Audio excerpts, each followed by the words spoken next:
Hello friends welcome to my channel विज्ञान ma'am friends मु भाबुची आपण माने समस्त बहुत भलरे थिबे ओटीटी रे प्रिपरेशन तो निश्चय करूथिबे। तो फ्रेंड्स आमे 2022 जोटा हमर स्पेशल ओटीटी थिला एबे मध्य हमर 2025 टा मध्य स्पेशल ओटीटी अछि। तो आमे तार क्वेश्चन गुडी को भलो भाबे आज डिस्कशन करबा। हमर एसएसटी रो जो पूरा 60 टी क्वेश्चन अछि सबु गुडी को आज आमे विविडली डिस्कशन करबा। तो फ्रेंड्स वीडियो गुडी को जति आपण मान को भलो लागे लाइक शेयर कमेंट करबाकू आदि भी भूलिबे नाही। चैनल रे नुआ थिले जदि सब्सक्राइब करूछंती ताले ए रिलेटेड वीडियो आपनका पाखरे प्रथमे पहुंचीबो। तो फ्रेंड्स मु जो एसएसटी रे नोट बने की रखी आपण मान जदि किछि जण चाहूचंती जे नोट मु अपलोड करे बोली जदि आपण माने कहिबे कमेंट करिवे ताले मु नोट अपलोड करिवि नले नाही। मते बहुत जण कमेंट करूचंती जे केवल एमसीक्यू डिस्कशन करिवा पे सेति पई मु एबे केवल एमसीक्यू डिस्कशन करूची। जो मानकर नोट दरकार जदि मते कमेंट करिवे ताले मु नोट ऊपर गोटे कि दुईटा वीडियो नेकी आसीबी। तो फ्रेंड्स एबे हमें स्टार्ट करिबा। पर्यवेक्षण पद्धति केते प्रकारर जेतेबेले मु मेथड क्लास करिथिली आपण माननकु कहिथिली जो पर्यवेक्षण हमर हुए एटा हमर नियंत्रित अनियंत्रित माने श्रेणी बाहरे श्रेणी कक्ष भितरे। श्रेणी बाहरे जोटा सेटा होची आपनकर मुक्त पर्यवेक्षण बा अनियंत्रित पर्यवेक्षण। श्रेणी कक्ष भितरे जोटा सेटा होची हमर नियंत्रित पर्यवेक्षण। तो हमर होची पर्यवेक्षण पद्धति ताले फ्रेंड्स 2 4 3 5 हमर आंसर हबो 2। तो फ्रेंड्स आमे जिबा देन केउ पद्धतिटी इतिहास और नगर विज्ञान शिक्षादान पद्धति रे अंतर्भुक्त नुहे कहला फ्रेंड्स अंतर्भुक्त नुहे। आपनकर गल्प कथन पद्धति क्षेत्र परिभ्रमण पद्धति परीक्षण पद्धति प्रकल्प पद्धति। तो मेथड क्लास रे थियोरी क्लास रे हम डिस्कशन करिथिलु इतिहास और नगर विज्ञान पई आपनकर गल्प कथन क्षेत्र परिभ्रमण प्रकल्प पद्धति आलोचना और वर्णना पद्धति सब गुडी को हमर काम रे आसी थाए किंतु हमर जोटा परीक्षण पद्धति सेटा होचे आसी न थाए। देन फ्रेंड्स केउ शिक्षादान पद्धतिटी निम्न श्रेणी शिक्षार्थी अनुपयोगी कहला फ्रेंड्स एगुडी को सब बेले भल भाबे क्वेश्चन पढ़िबे। अनुपयोगी कहूची सर्वेक्षण पद्धति नाट्याभिनय पद्धति पर्यवेक्षण पद्धति आलोचनामूलक पद्धति। शिक्षार्थी मानकर आमर निम्न श्रेणी शिक्षार्थी कथा कहला।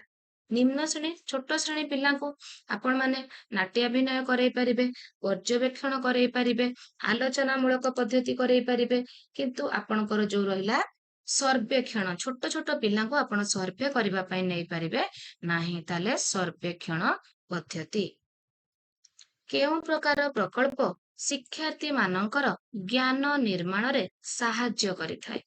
प्रकल्प पद्धति रे जते बेले आलोचना करिथिली 4 प्रकार प्रकल्प विषय कहिथिली हमर सेथिरे रहिथिला ज्ञान निर्माण पई कोउटा गठनमूलक प्रकल्प दलगत प्रकल्प समस्यामूलक प्रकल्प कोनोसिटी नुहे। तो फ्रेंड्स हमर ज्ञान निर्माण पई हमर होची गठनमूलक प्रकल्प। देन फ्रेंड्स सामाजिक विज्ञान अंतर्गत देखिले फ्रेंड्स एपर्यंत मु जेते गुडी को क्वेश्चन डिस्कशन करिकि आसिली सबु आमे थियोरी क्लास रे विविडली डिस्कशन करि जाय। जो माने भी मोर थियोरी क्लास देखि नाहंती मो डिस्क्रिप्शन बॉक्स रे मु देई देबी एसएसटी रो जेतेटा क्लास मु नेछि सबु गुडी को थियोरी क्लास आपण माने देखि परिबे। मु बारंबार आपण माननकु कहूची जे आपण माने केवल जदि एमसीक्यू करूचंती ए पर्टिकुलर क्वेश्चन जे एग्जाम रे आसीबो सेमिति किछि हुए तो माने न थाई पारे किछि आसी पारे किछि हुए तो आसी न पारे किंतु आपण माने जदि थियोरी क्लास करिकि आपनकर कॉन्फिडेंस लेवल को हाई करिथिबे जो टाइप रो क्वेश्चन आसिले मध्ये आपण माने करि पारिबे। काहे कि ना मु निजे प्रमाण देखंतु जो थियोरी क्लास मु करिछि ए पर्यंत 5टी क्वेश्चन डिस्कशन करली सब गुडी को से थियोरी क्लास रही मोर अछि। तो सामाजिक विज्ञान अंतर्गत केउ विषय वस्तु शिक्षार्थी मानक मनरे देशात्मबोध जागृत करिथाय। देश प्रति जो आमर भल पाइबा इतिहास भूगोल अर्थनीति परिवेश विज्ञान आपणकर जो देश प्रेम जागृत होला जो आमर महापुरुष माने आमर देश पई संग्राम करी तांकर जीवन देइचंती कारावरण करिचंती लड़ाई करथिले इंग्रेज मानक सहित तांको देश को रक्षा करिवा पई से को लेवल रे पहुंचीथिले आपणकर से बिरसा मुंडा कथा हो कि आपणकर तिलक माझी कथा हो। तो ए सब जो आमे पढिचु एगुडी को सब आमर इतिहास हमको शिक्षा देइथाय। सामाजिक विज्ञान शिक्षण रे କେଉଁଟି ସବୁଠାରୁ ଉପଯୋଗୀ ଶିକ୍ଷଣ ସମ୍ବଳ? ଫ୍ରେଣ୍ଡସ୍, ଆମେ ସମ୍ବଳ ବିଷୟରେ ମଧ୍ୟ ଆଲୋଚନା କରିଥିଲୁ। ଆପଣଙ୍କର ଏଠି ଦୁଇଟି ସମ୍ବଳ ବିଷୟରେ ବହୁତ ଇମ୍ପୋର୍ଟାଣ୍ଟ କଥା ଅଛି, ଯୋଉଟା ମୁଁ ଆପଣମାନଙ୍କୁ କହିଦଉଛି। ଯୋଉଟା ପ୍ରୋଜେକ୍ଟେଡ ଏଣ୍ଡ ନନ୍ ପ୍ରୋଜେକ୍ଟେଡ। ପ୍ରୋଜେକ୍ଟେଡ ହଉଛି ଯୋଉଟା ପରଦା ଉପରେ ପକେଇକି ୟୁଜ କରାହଉଛି, ଯେମିତି ଆପଣଙ୍କର ସ୍ଲାଇଡ ହଉ କି ଚଳଚିତ୍ର ହଉ କି ସ୍ମାର୍ଟ ଟିଭି ହଉ, ସବୁ ଗୁଡିକ ହଉଛି ଆପଣଙ୍କର ପ୍ରୋଜେକ୍ଟେଡ। କିନ୍ତୁ ଆପଣଙ୍କର ଯୋଉ ଆପଣ ମଡେଲ ବନଉଛନ୍ତି କି ଆପଣ ମାନେ ଯୋଉ ଚିତ୍ର ସବୁ କରିକି ଡ୍ରଇଂ ସିଟ୍ ରେ ଯୋଉ ପିଲାମାନଙ୍କୁ ଦଉଛନ୍ତି, ସେଗୁଡିକ ହଉଛି ସବୁ ଆମର ନନ୍ ପ୍ରୋଜେକ୍ଟେଡ। ତ ସାମାଜିକ ବିଜ୍ଞାନ ଶିକ୍ଷଣରେ କେଉଁଟି ସବୁଠାରୁ ଉପଯୋଗୀ ସମ୍ବଳ? ପ୍ରତିରୂପ, ଚାର୍ଟ, ଛବି, ରେଖାଚିତ୍ର। ଆମର ହବ ପ୍ରତିରୂପ। ଦେନ୍ ଫ୍ରେଣ୍ଡସ୍, ଆମେ ଯିବା ନିମ୍ନୋକ୍ତ ମଧ୍ୟରୁ କିଏ ମାନ ନିର୍ଦ୍ଧାରଣର ଫଳାଫଳକୁ ବ୍ୟବହାର କରିଥାନ୍ତି?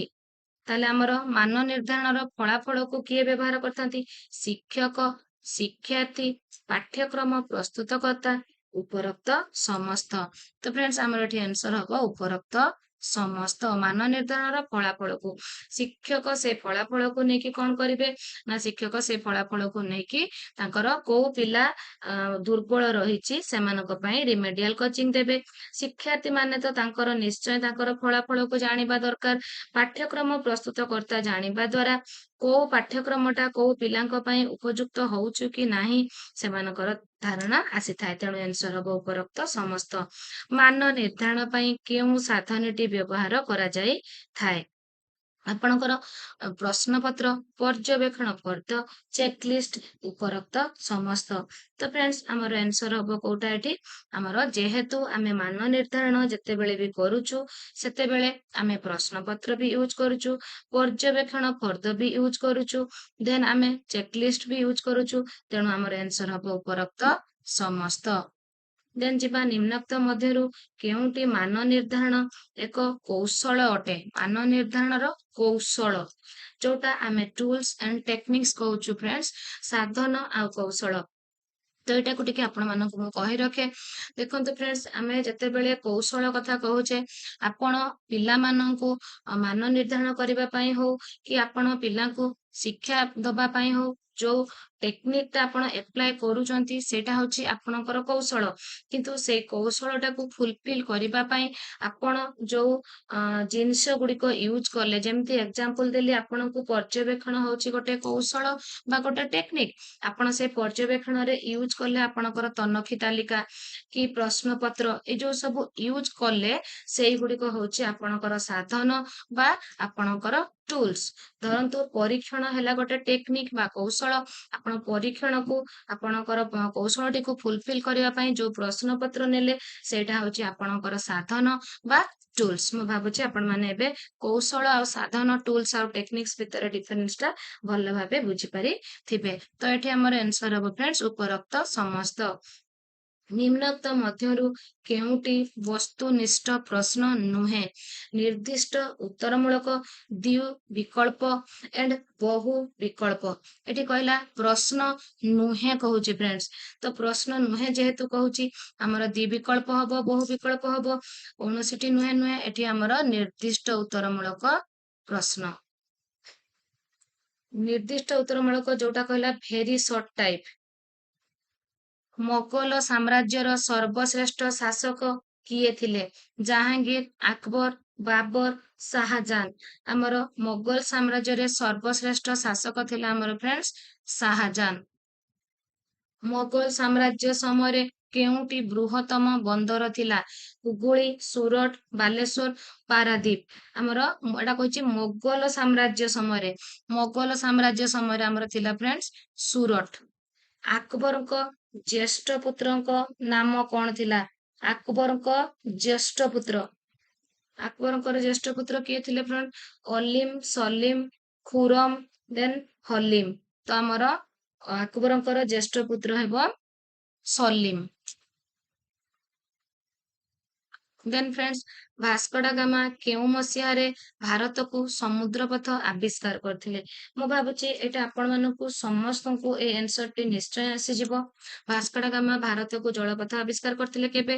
1498, 1492, 1494, 1453। ଫ୍ରେଣ୍ଡସ୍, ଯୋଉମାନଙ୍କୁ ବି ଆନ୍ସରଟି ଜଣା ଅଛି, ଯଦି ମତେ ଆପଣମାନେ କମେଣ୍ଟ କରି ଜଣାଉଛନ୍ତି, ତାହେଲେ ଆପଣମାନଙ୍କର ବି କନଫିଡେନ୍ସ ଲେଭେଲ ବଢିବ ଆଉ ମତେ ମଧ୍ୟ ଖୁସି ଲାଗିବ ଯେ ଆପଣମାନେ ବହୁତ କିଛି ଆଚିଭ୍ କରିଗଲେଣି। ତ ଭାସ୍କୋ ଡା ଗାମା ଆମର 1498ରେ ଭାରତକୁ ଜଳପଥ ଆବିଷ୍କାର କରିଥିଲେ। ଦେନ୍ ଆମେ ଯିବା 105। ଭାରତର କେଉଁଠାରେ ପ୍ରଥମ କପା କାରଖାନା ପ୍ରତିଷ୍ଠା ହେଇଥିଲା? ସୁରଟ, ମୁମ୍ବାଇ, ଅହମ୍ମଦାବାଦ, କଲିକତା। ତ ଫ୍ରେଣ୍ଡସ୍, ଆମର କୋଉଠି ପ୍ରଥମେ ହେଇଥିଲା ଆମର ପ୍ରଥମ କପା କାରଖାନା?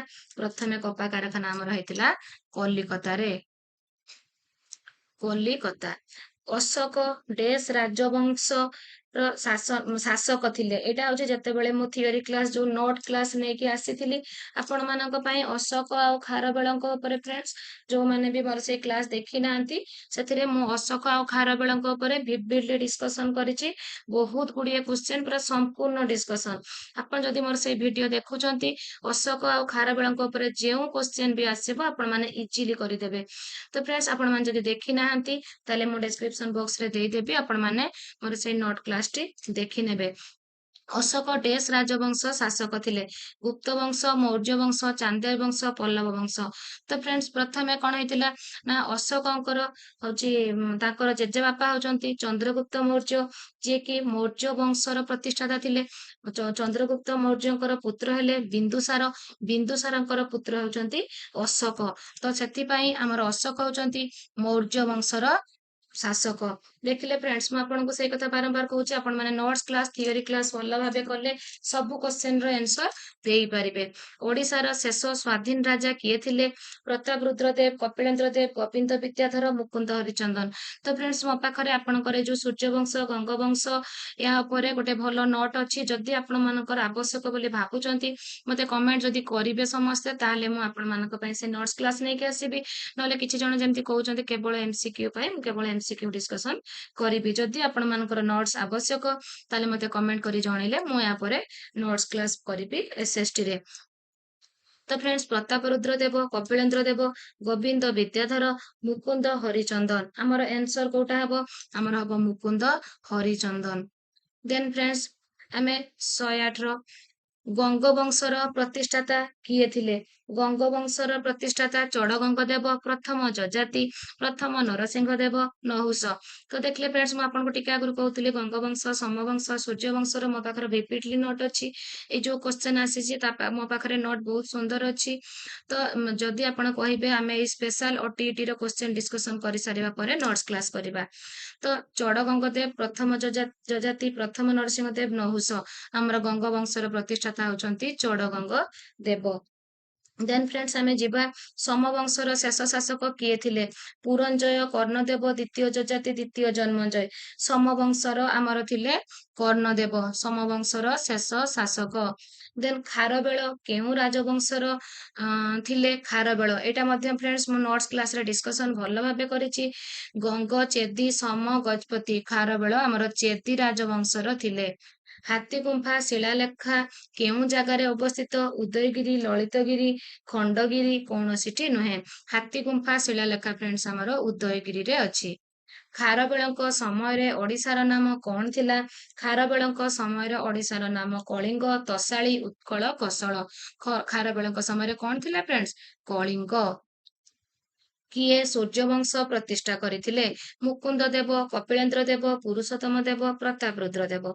ଆମର ସୂର୍ଯ୍ୟବଂଶ ପ୍ରତିଷ୍ଠା କରିଥିଲେ ଫ୍ରେଣ୍ଡସ୍ ଆମର କପିଳେନ୍ଦ୍ର ଦେବ। ନିମ୍ନୋକ୍ତ ମଧ୍ୟରୁ କିଏ ଲୋଦୀ ବଂଶର ପ୍ରତିଷ୍ଠାତା ଥିଲେ?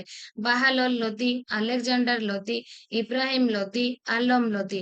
ତ ଫ୍ରେଣ୍ଡସ୍, ଏଠି ପ୍ରତିଷ୍ଠାତା କଥା ବହୁତ ଇମ୍ପୋର୍ଟାନ୍ସ ରହୁଛି। ତ ଆପଣମାନେ ସବୁ ପ୍ରତିଷ୍ଠାତା କୋଉ ବଂଶର କିଏ ଥିଲେ, ଆପଣମାନେ ସେଗୁଡିକ ସବୁ ଭଲ ଭାବେ ଦେଖିବେ ବା ନୋଟ କରିନେବେ। ତ ଆମର ଲୋଦୀ ବଂଶରେ ଥିଲେ ବାହାଲଲ ଲୋଦୀ। ଖିଲିଜ ବଂଶ ବା ଖିଲଜି ବଂଶ କେବେ ପ୍ରତିଷ୍ଠା ହେଇଥିଲା? 1290, 1287, 1296, 1320। ଆମର ଖିଲଜି ବଂଶ ଆମର 1290ରେ ପ୍ରତିଷ୍ଠା ହୋଇଥିଲା।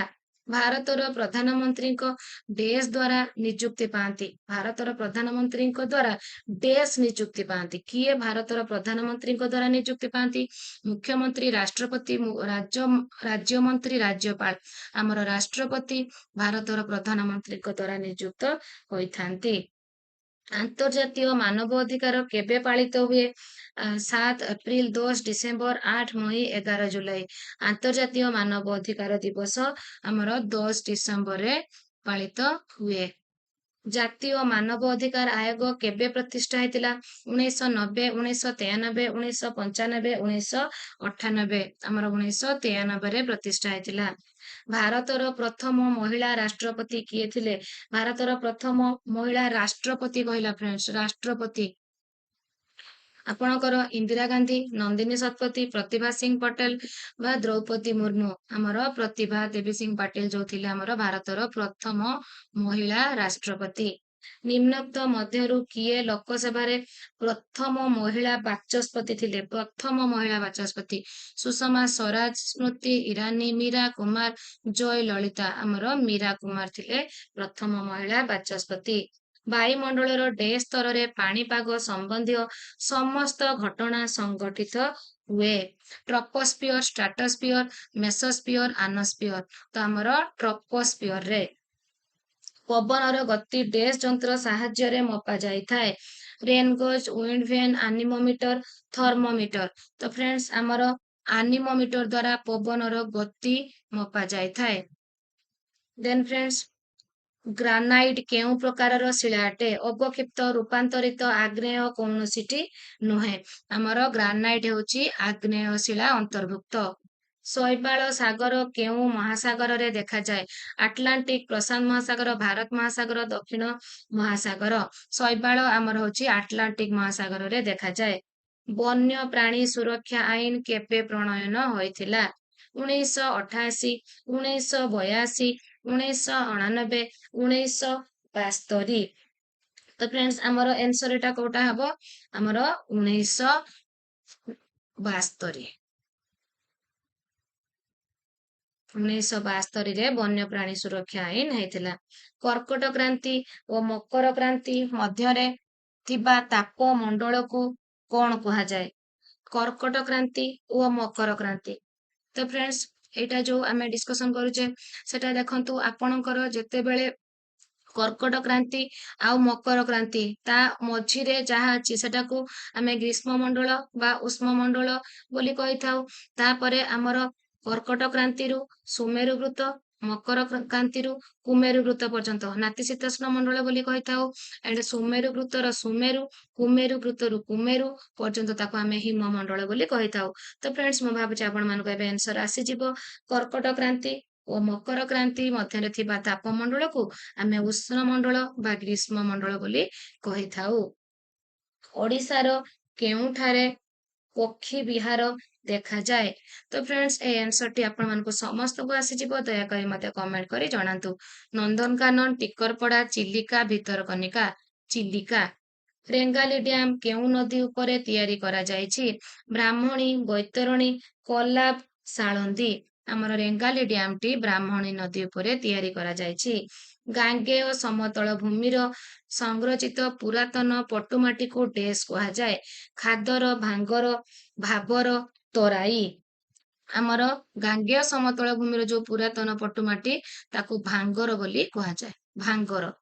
ବର୍ଷ ସାରା ବୃକ୍ଷ ଗୁଡିକ ପତ୍ର ଝଡା ନ ହେଉଥିବା ଅରଣ୍ୟକୁ କଣ କୁହାଯାଏ? ଆପଣଙ୍କର ବର୍ଷ ସାରା ଯୋଉ ପତ୍ର ଝଡା ନ ହଉଥିବ, ପତ୍ର ଝଡା ଦେଇ ଦଉଥିବା ଅରଣ୍ୟକୁ ଆମେ ପର୍ଣ୍ଣମୋଚୀ ଅରଣ୍ୟ କହିଥାଉ।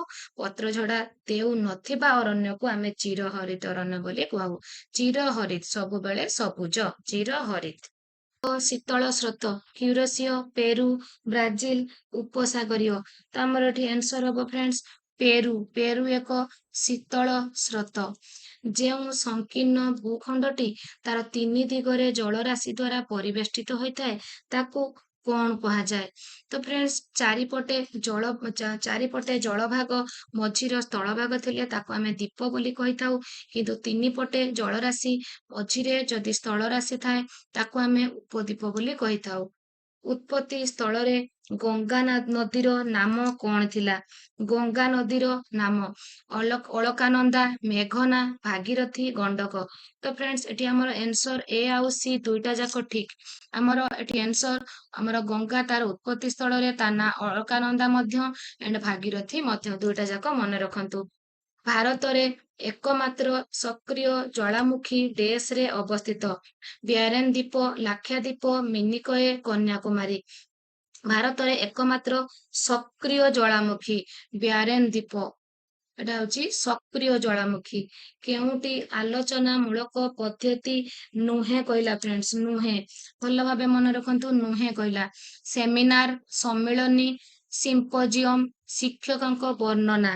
ସେଥିରେ ଶିକ୍ଷକ ଆଲୋଚନା ଫ୍ରେଣ୍ଡସ୍ କୋଉଟା ହବ? ଶିକ୍ଷକ କହୁଥିବେ, ଶିକ୍ଷାର୍ଥୀ ମଧ୍ୟ ଅଂଶଗ୍ରହଣ କରୁଥିବେ। ତ ଶିକ୍ଷକଙ୍କ ବର୍ଣ୍ଣନା ଯେତେବେଳେ ହଉଛି ସେଠି କେବଳ ଶିକ୍ଷକ ହିଁ ଏକ୍ସପ୍ଲାନେସନ କରୁଛନ୍ତି। ତ ଶିକ୍ଷକଙ୍କ ବର୍ଣ୍ଣନାଟା ଆଲୋଚନାମୂଳକ ପଦ୍ଧତି ନୁହେଁ। ଭୂଗୋଳ ଶିକ୍ଷାଦାନରେ ଆଲୋଚନାର ମୁଖ୍ୟ ଉଦ୍ଦେଶ୍ୟ ଡେସ୍? ଦଳଗତ ଚିନ୍ତନ, ଏକକ ଚିନ୍ତନ, ଶୀଘ୍ର କାର୍ଯ୍ୟ ସମ୍ପାଦନ, କୌଣସିଟି ନୁହେଁ। ଦଳଗତ ଚିନ୍ତନ। କେଉଁ ତଥ୍ୟଟି ପିଲାଙ୍କ ପାଇଁ ଅଧିକ ସ୍ଥାୟୀ ହୋଇଥାଏ? ପୁସ୍ତକରୁ ସଂଗୃହୀତ ତଥ୍ୟ, ପର୍ଯ୍ୟବେକ୍ଷଣ ମାଧ୍ୟମରେ ସଂଗୃହୀତ ତଥ୍ୟ, ଉଭୟ ଏ ଏବଂ ବି, କୌଣସିଟି ନୁହେଁ। ଆମର ଅଧିକ ସ୍ଥାୟୀ ହୋଇଥାଏ ଯୋଉଟା ପର୍ଯ୍ୟବେକ୍ଷଣ ମାଧ୍ୟମରେ ଯୋଉଟା ସଂଗୃହୀତ ହେଇଥାଏ ସେଇଟା ଅଧିକ ସ୍ଥାୟୀ। କାହିଁକି ନା ପିଲା ବହିରୁ ପାଠ ପଢିଲେ ଭୁଲିଯାଏ, କିନ୍ତୁ ଯାଇକି ନିଜେ ପର୍ଯ୍ୟବେକ୍ଷଣ କଲେ ପ୍ରାକ୍ଟିକାଲ ନଲେଜ ପାଇଥାଏ। ବେଶ ଏକ ଶ୍ରେଣୀ ଗୃହ ବାହାରେ ପର୍ଯ୍ୟବେକ୍ଷଣର ଉଦାହରଣ ନୁହେଁ କହିଲା ଫ୍ରେଣ୍ଡସ୍? ନୁହେଁ। ଆପଣଙ୍କର ଶ୍ରେଣୀ ଗୃହ ବାହାରେ ପର୍ଯ୍ୟବେକ୍ଷଣ ନୁହେଁ। ମୃତ୍ତିକା, ପାଗ, ସ୍ଥାନୀୟ ପରିସ୍ଥିତି ଏବଂ ମାନଚିତ୍ର। ଆପଣଙ୍କର ଶ୍ରେଣୀ ଗୃହ ବାହାରେ ଆପଣ ମୃତ୍ତିକାକୁ ପର୍ଯ୍ୟବେକ୍ଷଣ କରାଇବେ, ପାଗକୁ ମଧ୍ୟ ବାହାରେ ପର୍ଯ୍ୟବେକ୍ଷଣ କରାଇବେ, ସ୍ଥାନୀୟ ପରିସ୍ଥିତିକୁ ମଧ୍ୟ ବାହାରେ କରାଇବେ, କିନ୍ତୁ ଆପଣ ମାନଚିତ୍ରକୁ ଶ୍ରେଣୀ ଗୃହରେ କରାନ୍ତି। ତେଣୁ ଏଟା ହଉଛି ଶ୍ରେଣୀ ଗୃହ ବାହାରେ ପର୍ଯ୍ୟବେକ୍ଷଣ ଉଦାହରଣ ନୁହେଁ। ଉତ୍ତମ ପ୍ରତିରୂପର ଡେସ୍ ବୈଶିଷ୍ଟ୍ୟ ରହିବା ଆବଶ୍ୟକ? ଉତ୍ତମ ପ୍ରତିରୂପ ସାଦୃଶ୍ୟ, ସରଳତା, ପ୍ରାସଙ୍ଗିକତା, ଉପରୋକ୍ତ ସମସ୍ତ। ଏଟା ହଉଛି ଯେହେତୁ ଉତ୍ତମ ପ୍ରତିରୂପର ବୈଶିଷ୍ଟ୍ୟ ଉପରୋକ୍ତ ସମସ୍ତ। ଭୂଗୋଳରେ ମୂଲ୍ୟାଙ୍କନର ମୌଳିକ ଉଦ୍ଦେଶ୍ୟ କଣ? ପାଠ୍ୟ ପୁସ୍ତକ ଭିତ୍ତିକ ଜ୍ଞାନକୁ ମନେ ପକାଇବା, ଛାତ୍ରଛାତ୍ରୀଙ୍କର ବିଭାଗୀକରଣ କରିବା, ଛାତ୍ରଛାତ୍ରୀ ମାନଙ୍କ ମଧ୍ୟରେ ସାମାଜିକ ବୈଷମ୍ୟତା ମାପିବା, ଛାତ୍ରଛାତ୍ରୀଙ୍କୁ ମତାମତ ପ୍ରଦାନ କରିବା। ତ ଫ୍ରେଣ୍ଡସ୍ ଭୂଗୋଳର ମୂଲ୍ୟାଙ୍କନର ମୌଳିକ ଉଦ୍ଦେଶ୍ୟ ପାଠ୍ୟପୁସ୍ତକ ଭିତ୍ତିକ ଜ୍ଞାନକୁ ମନେ ପକାଇବା। ଏଟା ଆମର ମନେ ପକାଇବାର ଗଲା ମୌଳିକ ଜ୍ଞାନ, ଏଟା ମୌଳିକ ଉଦ୍ଦେଶ୍ୟ ଆମର ନୁହେଁ। ଛାତ୍ରଛାତ୍ରୀଙ୍କର ବିଭାଗୀକରଣ ମଧ୍ୟ ମୌଳିକ ଉଦ୍ଦେଶ୍ୟ ନୁହେଁ। ଛାତ୍ରଛାତ୍ରୀଙ୍କ ମାନଙ୍କ ମଧ୍ୟରେ ସାମାଜିକ ବୈଷମ୍ୟତାକୁ ମାପିବା, ସେଟା ମଧ୍ୟ ଆମର ମୂଲ୍ୟାଙ୍କନର ମୌଳିକ ଉଦ୍ଦେଶ୍ୟ ନୁହେଁ। ଛାତ୍ରଛାତ୍ରୀଙ୍କ ମାନଙ୍କ ପାଖରୁ ଯୋଉ ଛାତ୍ରଛାତ୍ରୀଙ୍କୁ ମତାମତ ପ୍ରଦାନ କରିବା, ଏଇଟା ହଉଛି ଆମର ମୌଳିକ ଉଦ୍ଦେଶ୍ୟ, ଛାତ୍ରଛାତ୍ରୀଙ୍କୁ ମତାମତ ଦବା। କେଉଁ ଶିକ୍ଷଣଟି ଭୂଗୋଳ ଶିକ୍ଷା ପାଇଁ ଅତି ଆବଶ୍ୟକ? ପ୍ରତିରୂପ, ଭୂଚିତ୍ରାବଳୀ, ଶ୍ରବଣ ଓ ଦର୍ଶନ ସାମଗ୍ରୀ, ଲେଖଚିତ୍ର। ଆମର ଭୂଚିତ୍ରାବଳୀ ଆମର ଭୂଗୋଳର ଅତି ଆବଶ୍ୟକ, ଯୋଉଟା କି ଆମର ହଉଛି ଆଟଲାସ। ଭୂଗୋଳ ଶିକ୍ଷାଦାନରେ କ୍ଷେତ୍ର ପରିଭ୍ରମଣର ଉପାଦେୟତା କଣ? ମୂଲ୍ୟାଙ୍କନ, ପରୀକ୍ଷାମୂଳକ ସୂଚନା, ମନୋରଞ୍ଜନ, ଉପରୋକ୍ତ ସମସ୍ତ। କ୍ଷେତ୍ର ପରିଭ୍ରମଣର ଉପାଦେୟତା, କ୍ଷେତ୍ର ପରିଭ୍ରମଣ ଯୋଉ ଆପଣ ମାନେ କରୁଛନ୍ତି ତାର ଉପାଦେୟତା କଣ ରହୁଛି ଆମର? ନା ମୂଲ୍ୟାଙ୍କନ। ଭୂଗୋଳ ଶିକ୍ଷଣର ମୁଖ୍ୟ ଅସୁବିଧା ଡେସ୍ ଅଟେ? ମୁଖ୍ୟ ଅସୁବିଧା ଫ୍ରେଣ୍ଡସ୍ କହିଲା ପୁରାତନ ଶିକ୍ଷାଦାନ ପଦ୍ଧତି, ପାଠାଗାରର ଅଭାବ, ତାଲିମ ବିହୀନ ଶିକ୍ଷକ, ଉପରୋକ୍ତ ସମସ୍ତ।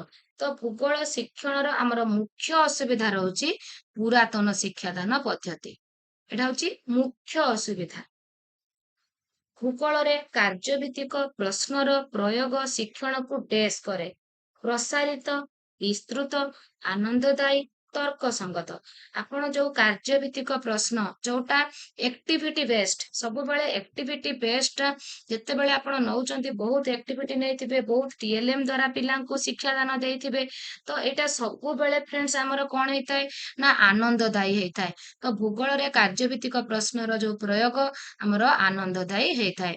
ଆମର ଏକ୍ଟିଭିଟି ବେସ୍ଡ ଟା ସବୁବେଳେ ଆମର ଲକ୍ଷ୍ୟ ଭିତ୍ତିକ ଏବଂ ଆନନ୍ଦଦାୟୀ ହୋଇଥାଏ। ଏହା ପିଲାଙ୍କ ଭିତରେ ସ୍ପଣ୍ଟାନିୟସ ଡେଭଲପମେଣ୍ଟ କ୍ରିଏଟ କରିଥାଏ। ଏଗୁଡିକ ସବୁ ଗୋଟେ ଗୋଟେ ପଏଣ୍ଟ ଯୋଉ ଗୁଡିକ ବି କହୁଛି ଫ୍ରେଣ୍ଡସ୍, ଏଗୁଡିକ ଗୋଟେ ଗୋଟେ କ୍ୱେଶ୍ଚେନ୍ ହେଇପାରିବ। ତ ଫ୍ରେଣ୍ଡସ୍, ମୁଁ ଭାବୁଛି ଆପଣ ମାନଙ୍କର ବୁଝିବାର କିଛି ବି ଅସୁବିଧା ହେଇନଥିବ। ଯୋଉମାନଙ୍କର ବୁଝିବାର କିଛି ବି ଅସୁବିଧା ହେଇଥିବ, ମତେ ଦୟାକରି କମେଣ୍ଟ କରି ଜଣେଇବେ। ମୁଁ ଆପଣ ମାନଙ୍କର ସମସ୍ତ ସମସ୍ୟାକୁ ସମାଧାନ ନିଶ୍ଚୟ କରିବି। ତ ଫ୍ରେଣ୍ଡସ୍, ଭିଡିଓଟି ଭଲ ଲାଗିଥିଲେ ଲାଇକ୍, ସେୟାର, କମେଣ୍ଟ କରିବାକୁ ଆଦୌ ବି ଭୁଲିବେ ନାହିଁ। ଯଦି ଆପଣ ମାନଙ୍କର ନୋଟ୍ସ ଦରକାର ବୋଲି ଭାବୁଛନ୍ତି, ମତେ କମେଣ୍ଟ କରି ଜଣେଇଲେ ମୁଁ ଆପଣ ମାନଙ୍କ ପାଇଁ ନୋଟ୍ସ କ୍ଲାସ ନେଇ ଆସିବି। ତ ଫ୍ରେଣ୍ଡସ୍, ଆଜି ପାଇଁ ଏତିକି। Take care.